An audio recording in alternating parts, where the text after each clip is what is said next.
반갑습니다. 오늘은 이제 평상시랑은 좀 다르게 공부 방법과 관련된 이야기를 한번 좀 해볼 거예요. 현실적으로 국어 2, 3등급 받는 방법이라는 걸 한번 준비해 봤는데요. 우리 왜 2등급 혹은 3등급을 받는 게 목표인 친구들이 있죠. 특히 최저 등급을 맞추는 게 목표인 친구들. 근데 국어를 너무 어려워하는 친구들. 그 친구들을 위해서 우리 현실적으로 2등급 혹은 3등급을 받는 가장 좋은 방법이 무엇이냐라는 이야기를 한번 해보도록 하겠습니다. 오해하시면 안 됩니다. 뭐 자고 일어났더니 갑자기 내가 3등급이 되었어요. 갑자기 2등급이 되었어요. 이딴 방법이라는 건 존재하지 않아요. 현실적으로 우리가 이 정도의 등급을 받기 위해서 좀 편한 방법은 무엇이냐? 진짜 현실적인 방법은 무엇이냐? 라는 것을 한번 이야기해 볼게요. 일단 두 가지만 이야기를 할 건데요. 일단 첫 번째, 내가 2등급 혹은 3등급을 받는 게 목표다. 그렇다면 선택 과목은 무조건 언매로 하셔야 합니다. 왜 언매를 합니까? 국어 어려운데요. 언매하면 공부할 게 너무 많잖아요. 예, 작년 거 EBS IE 이렇게 원점수가 공개가 되어 있는데 추측이죠. 점수 차이 한번 보실래요? 동일 등급일 때의 언매와 화작의 점수 차 4점, 5점, 4점 이렇게 나죠. 어때요? 동일한 점수를 받았는데요. 화작을 선택했다면 2등급, 언매를 선택했다면 1등급이네요. 느껴지십니까? 오케이. 정말 쉬운 방법입니다. 언매를 선택해서 다 맞으세요. 공부하는 거 힘들잖아요. 아니, 우리 애들아 지금 어떻게 하면 진짜 2등급을 받을 수 있느냐 이야기하는 거잖아. 하셔야죠. 예, 공부 조금 하세요. 생각보다 문법 안 어려워요. 겁을 내는 것일 뿐이지. 예, 문법 선택하면 화작보다 공부할 게 많다라는 건 나도 알아요. 하지만 안정적으로 2등급을 받고 싶다면 당연하게 얘들아 안정적으로 2등급을 받기 쉬운 과목을 선택하는 겁니다. 언매라는 것이 공부 손도 못 댈 정도로, 왜 수학에서의 그 선택 과목의 격차만큼 큰 격차는 아니거든요. 예, 조금 공부할 게 더 생긴다 뿐이에요. 그러니까 안정적으로 내가 2등급을 받고 싶다라고 한다면 선택 과목은 반드시 언매로 해주시는 걸 추천드려요. 됐을까요?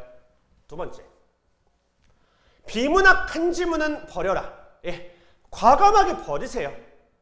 사실 이런 이야기는 수능 한 100일 정도 남았을 때 해야 되는 이야기이긴 합니다만 왜 오늘 하느냐? 그 이유는 좀 이따 다시 한번 설명을 해드리고요. 비문학 한 지문 정도는 과감하게 버리셔도 됩니다. 현재 비문학이 17문항이죠. 독서제재 3문항입니다. 그럼 14문항 3지문. 계속 지금 보면 가나 지문이 인문제재나 예술제재로 출제되는 경우들이 좀 많았죠. 나중에는 아닐 수도 있습니다만 작년, 재작년 기준으로 말하면 그렇고요. 그 지문들이 대체적으로 정답률이 높았습니다. 사회제재나 과학기술제재가 이제 4문제짜리 지문으로 출제되는 경우들이 많았고요. 그러니까 여기서 말하는 애들은 한 지문을 과감하게 버려라라는 것은 과학기술제재나 사회제재 중에 니네들이 매우 너무 싫은 과목이 하나 있어요. 제재가 하나 있어요. 네, 그럼 과감하게 그냥 버리세요. 그냥 버려버리시고요. 그 시간에 딴 거 하세요. 그러면 훨씬 수월해요.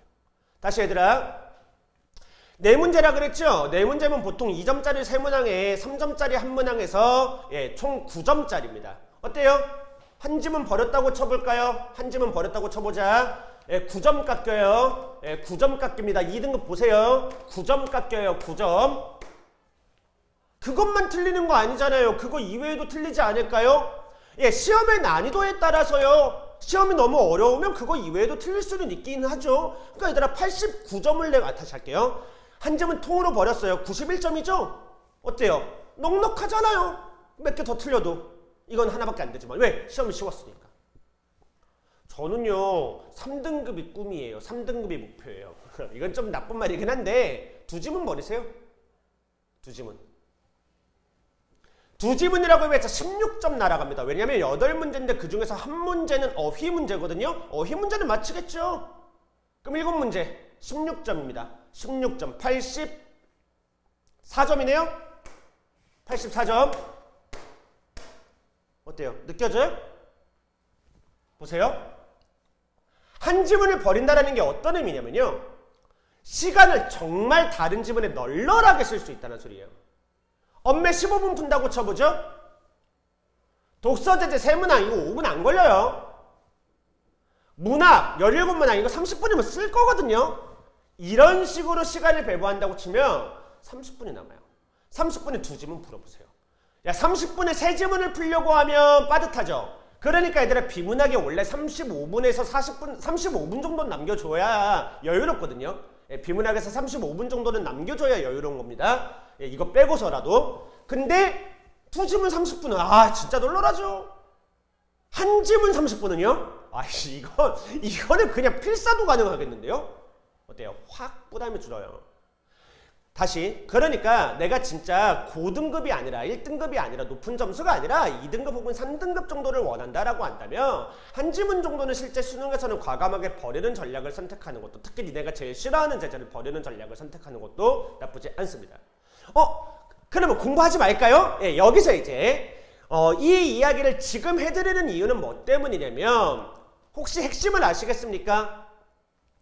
수능에서 높은 등급을 받고 싶으면 다시 할게요.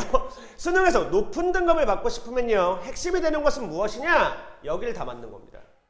물론 너무 어려우면 한두 개 틀릴 수도 있어요. 그러니까 조금 쉽게 말을 하자면 정답률을 따라가야 된다라는 겁니다. 다시, 언매와 문학을 다 맞는다. 두 지문 날려도 2등급 받을 수 있습니다. 근데 언매와 문학 중에서 몇 개 틀리고 두 지문을 날리면 3등급 받는 거죠. 됐어요? 포인트가 뭔지 알겠어요? 다시, 언매와 문학을 완벽하게 잡으세요. 언매와 문학을 완벽하게 잡고요, 최대한 많이 잡고요, 그 다음에 비문학을 한 지문 날리면 평범하게 2등급, 운 좋으면 1등급. 됐어요? 언매와 문학을 좀 잘 잡은 상태에서 비문학 두 지문 날리면 3등급. 운 좋으면 2등급 말이 될지도 몰라요. 그럼 1등급을 받고 싶으면 어떻게 해요? 언매랑 문학 완벽하게 잡은 다음에 비문학 3지문 다 풀 수 있으면 돼요. 되셨나요? 예. 현실적으로 얘들아, 다시 한번 이야기를 합니다. 자고 일어났더니 2등급. 이딴 건 없어요. 어떤 전략으로 공부를 해야 안정적으로 2등급 혹은 3등급을 받을 수 있습니까? 라는 것에 대한 대답을 드린 겁니다. 언매를 선택하시고요, 언매와 문학을 열심히 공부하세요. 그래서 이쪽에서 거의 틀리지 않을 수 있는 실력을 만드시고 실제 수능에서 비문학 한 지문 버리세요. 정말 안정적으로 2등급 나올 겁니다. 국어 너무 어렵게 생각하지 마시고요, 차근차근 한 단계 한 단계 밟아 나가세요. 매 어려운 지문만 붙들고 있으면서 국어는 너무 어려워, 국어 따위 하기 싫어, 이러지 마시고요, 내가 할 수 있는 거, 해야 하는 거 순서대로 하나씩 해보시면 니네가 원하는 성적 니네 앞에 있을 겁니다. 아시겠죠? 꼭 명심해 주시고, 오늘 이야기는 여기까지 마무리 짓겠습니다.